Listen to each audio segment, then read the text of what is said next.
नवनिर्वाचित अध्यक्ष झाला तुम्ही, काय प्रतिक्रिया असणार? बूथवर चिठ्ठ्या वाटणारा, पोलिंग एजंट राहणारा एक कार्यकर्ता पुढे जिल्हा परिषद अध्यक्ष होतो, आमदार होतो, तद्वतच राष्ट्रीय स्तरावर काम करण्याची संधी मिळते। आणि आता प्रदेश अध्यक्षासारखा जो सन्मान केला जात असेल तर निश्चित हा भारावून जाण्याचा क्षण आहे। कुठलीही राजकीय पार्श्वभूमी नाही, कुठलेही एक अत्यंत सामान्य परिवारातील एक कार्यकर्ता आज हा सन्मान जर दिला जात असेल तर निश्चित हे माझं सौभाग्य आहे। काय पुढची वाटचाल काँग्रेसची कशी असणार आहे? काय बदल होतील?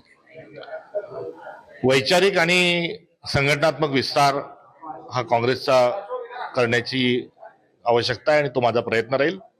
आणि सोबतच जी सद्भावना महाराष्ट्रात कमी झालेली आहे, एक जाती एकमेकांशी लढत आहेत, प्रत्येक जात ही वेगळ्या वेगळ्या पद्धतीने आज चालण्याचा कुठेतरी दुर्दैवाने प्रयत्न करत आहेत।